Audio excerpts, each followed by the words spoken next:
This is the Reluctant Leader podcast, created because, through no fault of your own, you've become one. I'm your host, Mark Terrell, and I know how it feels when you're getting ground down by people issues, constantly firefighting and wondering how on earth you ended up here. In each episode, I invite a guest to discuss a topic and give you 3, sometimes more, top tips that will help you in your leadership role. They are experts in the field, and you'll find out why they do what they do and what took them down that path. For more resources to help you on your leadership journey, check out thereluctantleader.academy, where you'll find details of how to join the Reluctant Leader Success Path. So let's see who's in the hot seat this week. Today I'm talking to Kate Turner. Kate is the founding director of Motivational Leadership and a leading expert in motivational maps in the UK. She combines her knowledge of motivation together with the award-winning Liberating Leadership Programme to develop high performance in teams. Kate's ambition is to change the paradigm around motivation in the workplace. She envisions a time where motivation is a natural part of everyday work conversations and enables people to quite simply love their jobs. This means a world where leaders want to be leaders, where teams strive to grow and develop, where employees want to reach their own potential, and where teams work collaboratively to inspire one another. I hope you enjoy this chat we had about vulnerability, and I'll catch you all on the other side.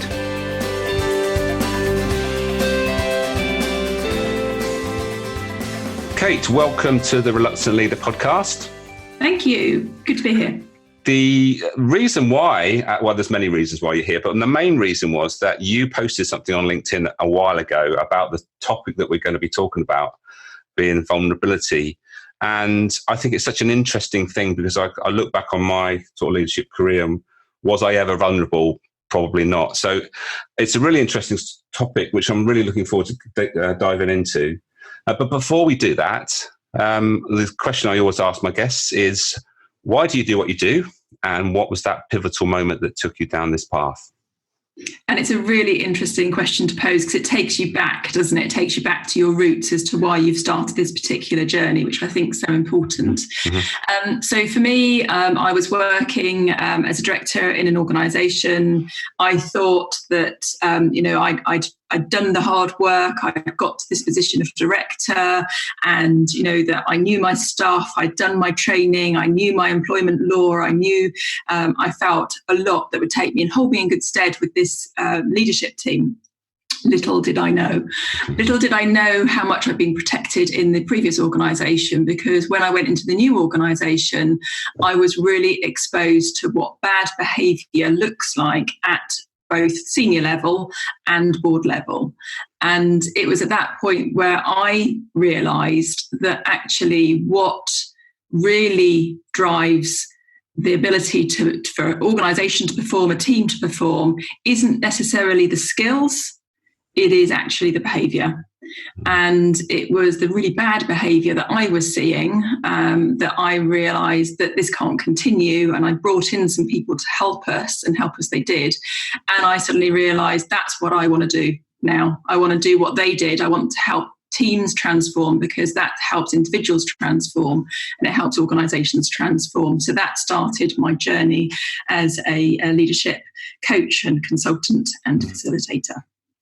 Wow, excellent. And that leads nicely into what we're going to be talking about, the vulnerability topic. And I think before we get stuck into it, I reflected on my vulnerability, like I mentioned a while ago. And, I don't think I ever allowed myself to be vulnerable. I don't think that ever happened what I did was go back into my shell, which was typical for my sort of personality style.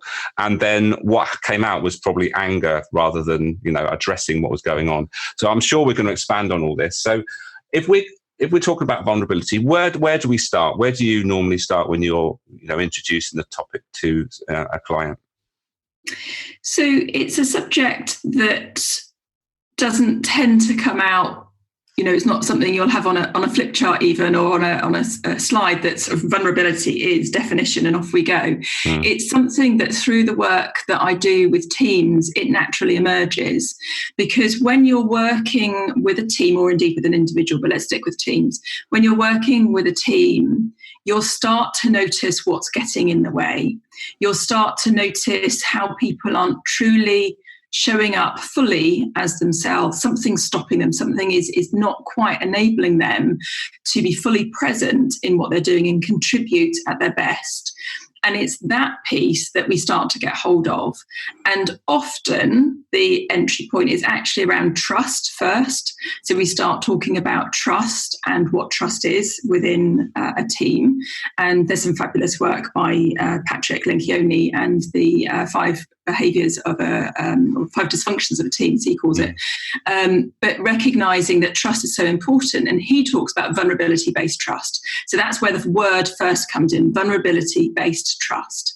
And this is about being able to put voice to, put language to, you know what, we don't have all the answers. We might be the leadership team, but we don't have all the answers. Yeah, and that's exactly where I was coming from. I think I'd put myself in a position of, well, I should know the answer. And so if I should know the answer, I'm not going to sort of let out or let anybody know that I don't have the answer. So I'll just sort of clam up, really obviously increase the stress on myself. And then ultimately that didn't get a good result, I think, eventually, which Absolutely. is really interesting, isn't it? And when I think typically in going, well, hopefully back in the bad old days, when it came to leadership, it wasn't something that was ever talked about. It's only in recent times that I've come across this concept, but it just makes so much sense. Completely. It's like the thing we shall not name. It's the to use the cliche, it's the elephant in the room. I mean, people sit around a team, no matter how senior or junior they're a team. They have expectations of each other, but they're also having judgments, they think, being placed on themselves.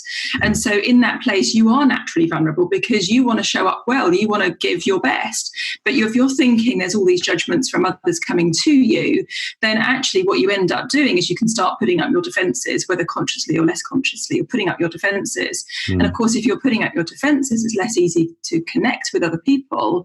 And therefore, we don't get the full synergy coming from teams.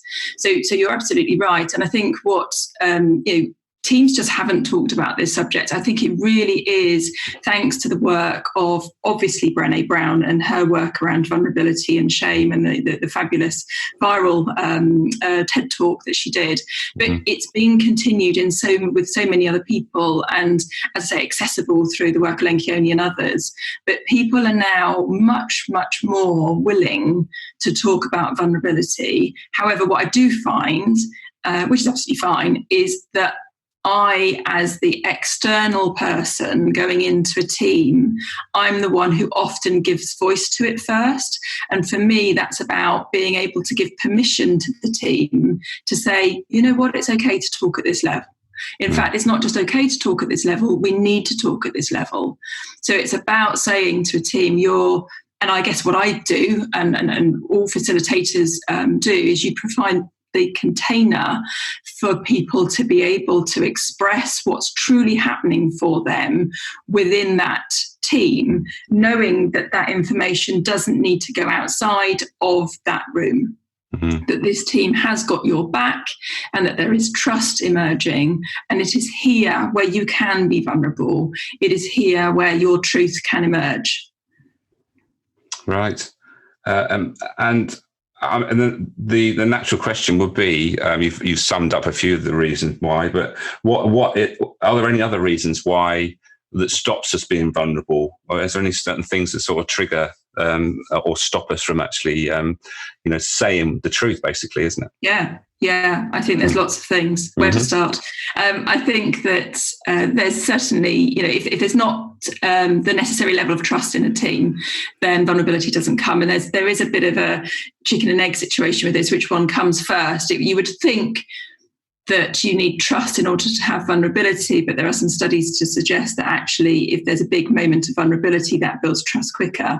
But either way round, it's the layering in of those two that's important. So, if there has been a moment of vulnerability and trust gets taken away soon after that, then actually that can stop greater vulnerability. So it's like, you've got the lay of the land. We don't do vulnerability here. So that's an important one. So how is the first moment of vulnerability dealt with is the first entry point or blocker to further vulnerability.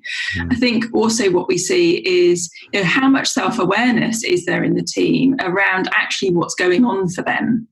And if people don't have the self-awareness to know that, then of course they can't share the vulnerability, because like you described earlier, what you did, for whatever reason, whether it was conscious or less conscious, the anger would rise. It's that piece that you got put in a corner, the anger would rise. That's a really natural response, because actually we go into that flight or fight or freeze place when we're feeling this very base feeling. That's a natural place to go to.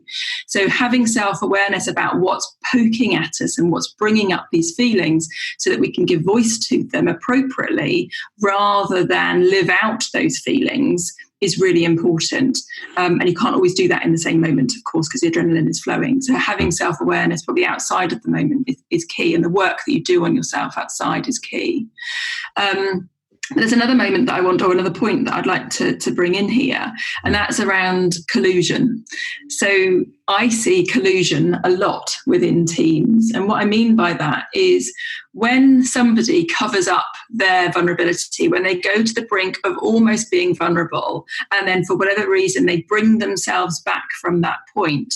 If the other people in that team saw that moment, that glimmer of vulnerability, it triggered in them a sense of, oh, I don't want to go there. And they collude with you by moving the agenda on, or brushing over your emotions, or showering you with sympathy, which is the destructor of vulnerability. We don't want sympathy at that point, because that's judgment. If at that moment they collude with you to say vulnerability isn't what we do here, then you're not going to go forward.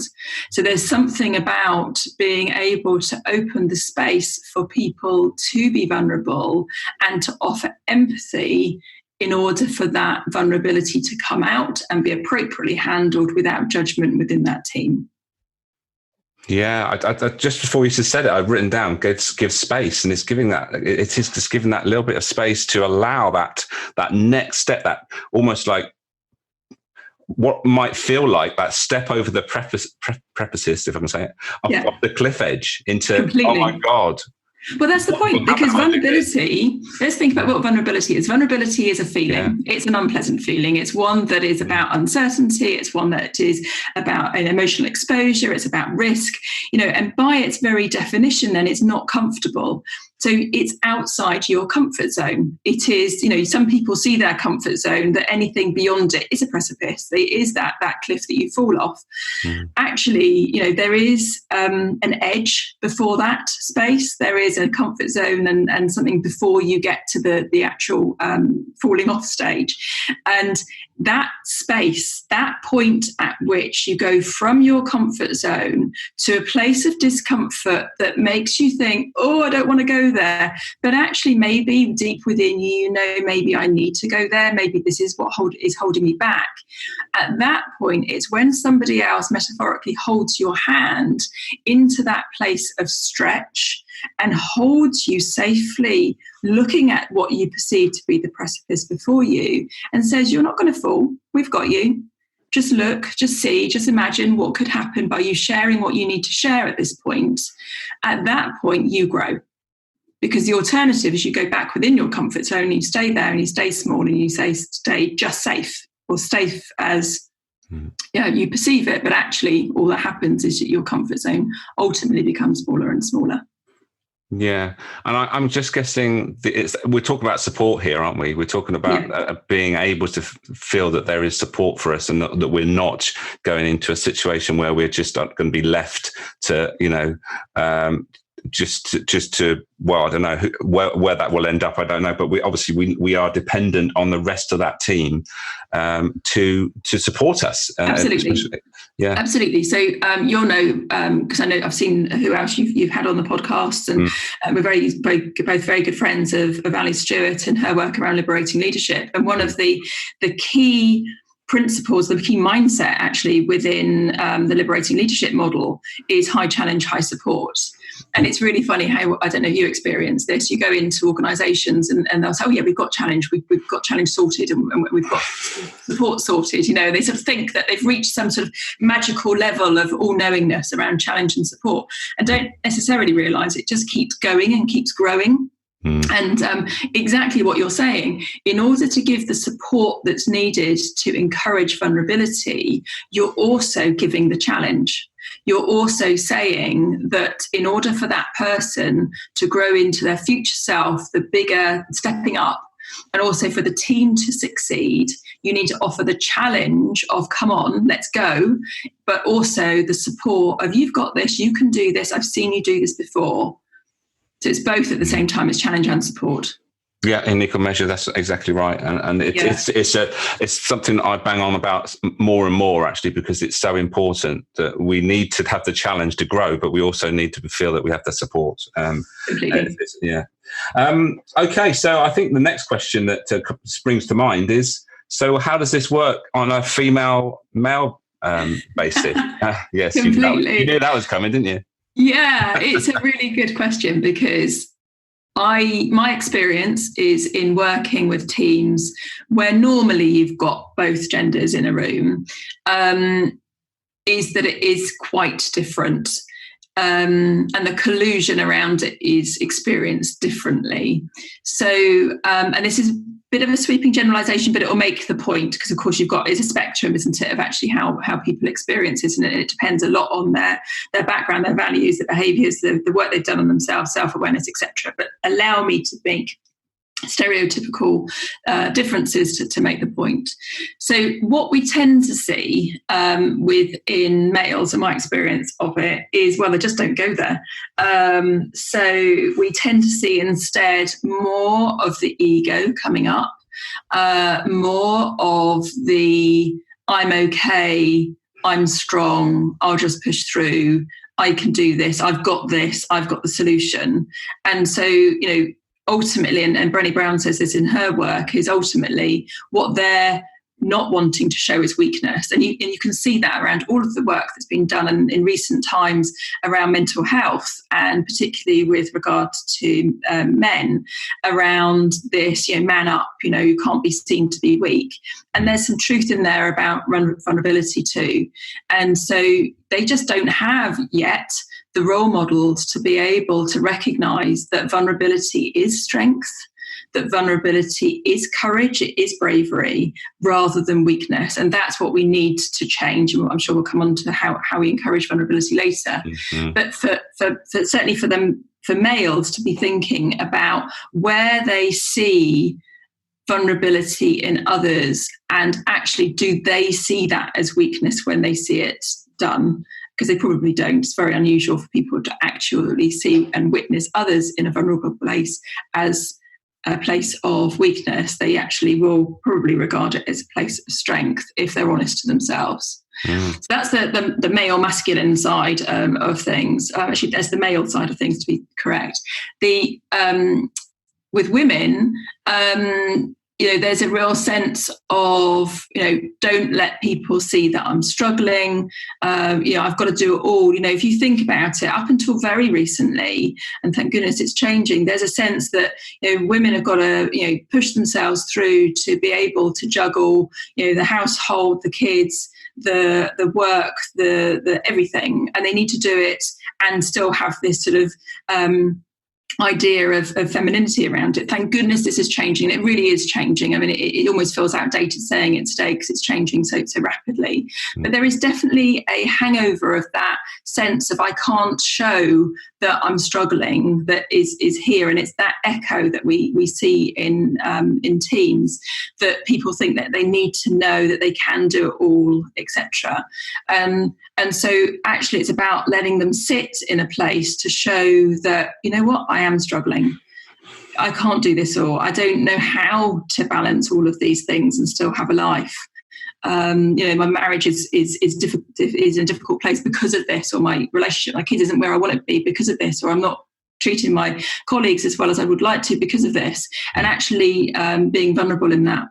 Now, the advantage, I think, is that females, by millennia of evolution, have got more words available to them, and they tend to use them to be able to express emotion. So outside of the team, they are likely to seek counsel and to talk through things with their friends, and so will show vulnerability there. So I think there's a behaviour to be able to do it.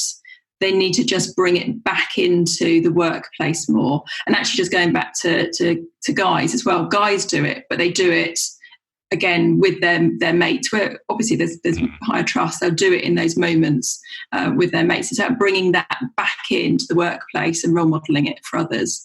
So it's a very different experience of what vulnerability is for males and females, but at its core, it's about recognising that vulnerability isn't weakness, and it's about fully showing up as who we are, and appropriately, so in the right audience, being able to share that. It's not sharing it with absolutely everybody, because it's not appropriate always to show your vulnerability.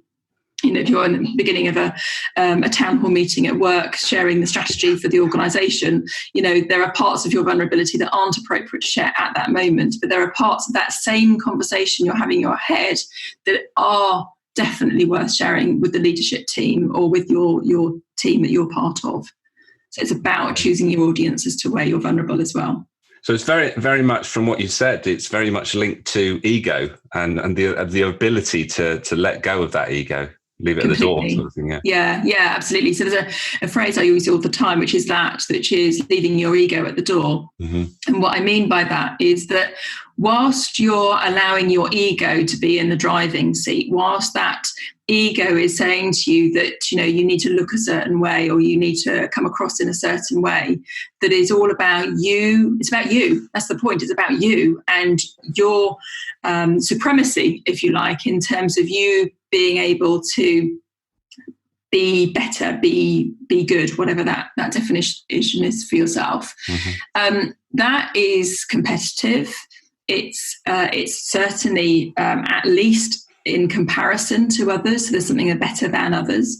And that's just not helpful, because what we need when we're looking at a team working is for them to be able to not allow it to be about ourselves, oneself, but to be about we. That is obviously what teams are about, is about how can we succeed. And if there's any voice in that room about how can I succeed, it will destroy the team, and it will mean that the synergy doesn't rise through. So it's about making sure that in that team, clearly you need to have a shared remit as to what the goal is, the objectives, the outcomes that you're looking for. And you need to make sure that you're fully signed up to that. But you need to be fully signed up not only in terms of what the outcome is, but your role that you play within that. And if that means that you need to take decisions that places you in a difficult position with your own team outside of that particular group, or the work that you need to do, then so be it. Because it is about doing what is needed to be done, or how to enable the team and the organisation to succeed. It's not all about you. It's not all about you. And if you leave your ego at the door, you can hear that. You can hear people standing in that place of interdependency and working with others, rather than holding on to their ego and working from an independent place of how can I succeed, that really destroys the synergy in the team. Mm. I've just written down another word, and that's control. And I guess when you are feeling that you are, at a point where you you probably need to be vulnerable. Whether you're actually going to do that or not is another thing. But I suppose one of the things that you're thinking about is, am I going to lose control? Firstly, of myself, and where's that going to lead me? But also lose control of my position, and what's that going to mean for me? How's that going to change people's perception of me? And that must be that must be a big thing when people are, Oh, massively. So exactly that, because control is huge, and because with control and power, we have this presumption that, to take your second point, that in order to succeed, some people feel like they have had to elbow their way to the top, or elbow their way into that project. And, that is very much about power and control. And so if I say, I don't know how this is going to work out, or I've made a mistake, suddenly we're going to feel that we're sliding down again, and we've got that hard slog to get back to this place. It feels like it's there's a loss that comes out of showing your vulnerability. But the opposite is true. If you show your vulnerability and say, what, I've made a mistake. We've done this. That's not working. We need to find another way with it. What you actually do is you're reaching out to your colleagues to say, are you with me to be able to help what needs to be done in order for us to succeed? It's admitting it. And, what we want in teams is people to be saying the truth and have integrity around that of where projects actually are. We don't want last minute input to say that, we're not going to make the deadline after all, and we've only got 2 weeks to reach it. We need that early days. And so we respect people much more when early on they say things have gone wrong. And that means that, yes, you might feel like you're losing control because you're going to have to ask other people to help you. But that's the point. You're part of a team. You're going to need other people to help you, because really big things aren't done just through your own efforts. They come from the combined efforts of other people as well. Right. This is fascinating. But I think we've talked an awful lot about what causes it and all those sort of things. So I think in the last sort of 5-10 minutes we've got left, I think it's important to talk about how we can encourage more vulnerability, and obviously talk about also what comes out of that, what actually, what comes from having a healthy thing around encourage that vulnerability to come out in your team, and what that leads to. So what would you do? What's your go-to sort of strategies to bring out this and encourage the vulnerability within a team? Yeah, I think when you're working with a team, the place to start is always from looking at trust. I mean, as I say, I've mentioned Patrick Lencioni before. I'm a complete fan of his work, and he talks about trust being the basis of team synergy and team cohesion, and then being able to reach their results. We know that piece, and I'm sure listeners know that model as well. So often that's the place that we start, is looking at trust. And so great ways to be able to look at trust and vulnerability, and as I said earlier, it's a layering in of these two areas, is things that I know we do around using things like motivational maps and insights discovery to give voice and language to who we are and what's important to us. So at a very basic level, that starts people to let them into who you are and understand the similarities and differences between people. So having that lexicon is important. So through some sort of self-awareness tool like those two I mentioned, or indeed others. So that's a place we often start. Then it's about, as I say, giving permission to the team to talk about vulnerability at the appropriate time. So, a typical way in is, what stops this team from succeeding? And through the answers that you get from that, you're going to start seeing some patterns of where things like judgment, or where people are stopping themselves. And you can start poking around in there. And as I say, I think that it is a valuable and privileged place that we have as external people to these teams to be able to name those aspects. It's not always easy when you're in the team to be able to do that, but by having an external person do that, it starts the ball rolling. In time, that role of naming what's going on actually has to fall to being within the team, otherwise you haven't got vulnerability there. But to start with, it certainly is helpful to have it come from outside, so that can be really useful. And I think it's also important that when you see vulnerability, when you see somebody start saying something that is them at the precipice and they need their hand holding, is that you encourage. And that can be either you as a facilitator encouraging, noticing that they're doing it and to encourage them, or to ask the team every so often within that meeting to just give credit to moments of vulnerability that they've seen within that meeting, to notice it and to basically catch people doing it right, to say, yeah, I noticed, Helen, that in this meeting what you did was, and not just that, but say, in doing that, that made me feel, or I felt this, it meant the meeting moved on. So what's the consequence of the vulnerability that they showed? I also think it's important to recognise that not all of this stuff needs to be done on complete public display amongst all of your team. If you've got, some teams these days are really quite big. The ideal size would be sort of 8-10 people, but I regularly work in teams that are slightly bigger than that, and that's an awful lot of people to share your vulnerability with if you're a newbie to it. So it's something about finding people within that audience that you can start having those conversations with, who can have your back then in the meeting, so that they're already your cheerleaders when you do speak up. So do some work outside of the room to clear the way for what you may need to go into when you're back in that room. Really important. I'm always taking notes down because one of the things I do and I enjoy about doing these podcasts is that I'm learning at the same time as I'm sort of interviewing my guests, which is great. So I wrote down two words then. Notice. So in other words, that's about noticing others, changing behaviours, I suppose. If you encourage that and say, well, look, if you notice something, just have a word and just open up a discussion on a one-to-one basis and allow, if there is something going on, to reach out your hand and help.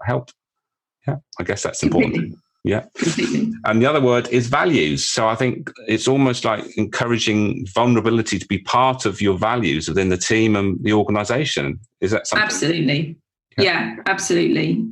That's really vital because how often have others been into organisations where they've got values but they don't actually live and breathe them? It's so important to, yes, you've got organisational values and make sure you do live and breathe them, but bring them alive within the team. What does that mean for this team?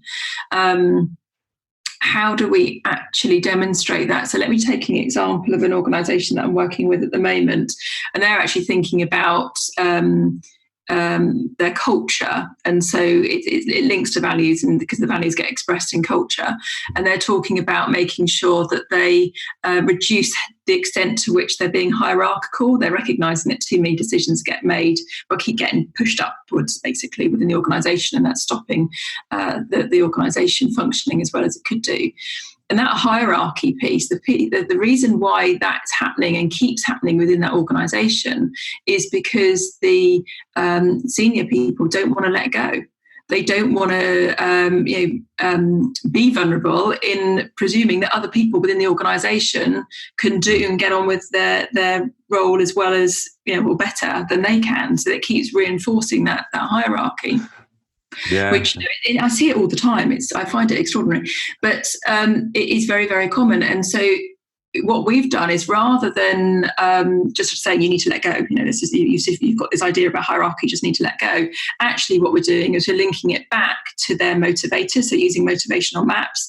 And that really strongly links back to values. What stops them from letting go, and what do they think is going to happen when they let go. You know, and if they've got a high director motivator, which is about control, liking to be in charge, making decisions, then they're going to have a very different relationship with that word hierarchy than somebody that, for example, has a high motivation around spirit, which is about freedom, autonomy, just being able to do things independently, or indeed friend, somebody who wants connection and belonging. Our experience of these values that the organisation have, or the wants they have in terms of culture, we all experience very differently ourselves, and it links back, and MAPS is a fabulous way to understand where you're going to find it easy and where you're going to find it difficult to embrace those values, and what you need to do as an individual to be vulnerable, actually, to try something different, because that's what's going to be the key to the success of that team or that organisation. Yeah. And recently I saw something about values, and actually it was all about behaviours as opposed to anything else. And I suppose that's what we need to encourage, is linking our values to the behaviours that we want to see more of. And we're talking about a behaviour here in vulnerability. So absolutely. Yeah.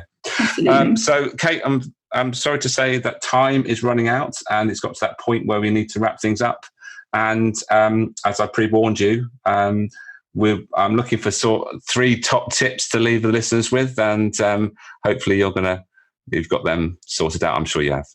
Yeah. So I've sort of mentioned them partly as we've been going through, but to summarise them, I think that you said the word notice just now, and it is about noticing when people are being vulnerable and to catch people doing it right. We know that when people carry out a behaviour, a new behaviour that was perhaps alien to them before, and they do it, they need feedback in the moment about, that's that thing, that's that vulnerability bit, that's what we need to be seeing. Because otherwise they'll try out this behaviour of vulnerability, nobody will say anything, they'll feel uncomfortable and think, well, what was that for? Whereas what we need is to be people who caught doing it right, so that people are able in the moment to know, okay, I demonstrated vulnerability and this is the difference it made. That encourages me to do it more.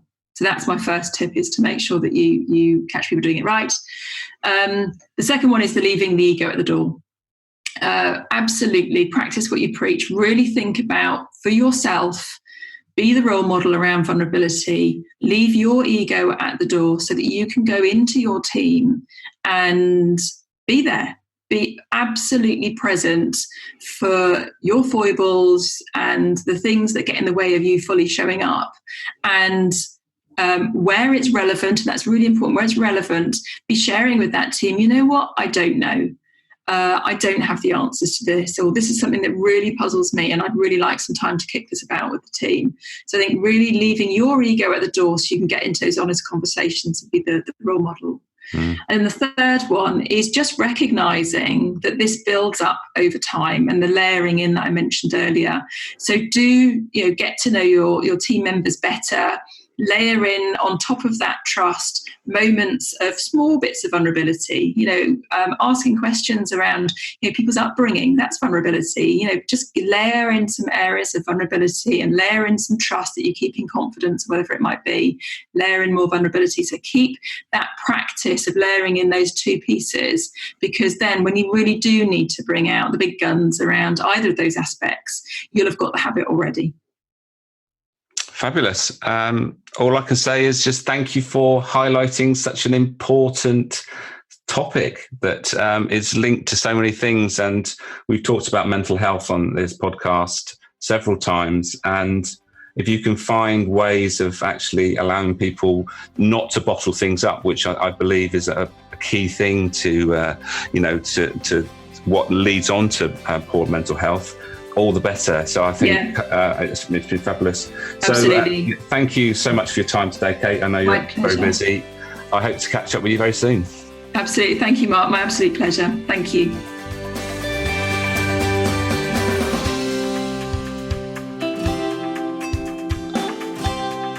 Thank you for listening. Don't forget to check out thereluctantleader.academy. And if you get a chance, please leave a review on whichever platform you have been listening. And also share the love by sharing the episode with someone who would benefit. Leadership is a choice. If you have the right mindset, know the process to follow, and the key skills to use at each point in the process, you have everything you need to leave a lasting legacy. Don't forget to put into action anything that has struck a chord in this episode, and until next time, be the best you can be.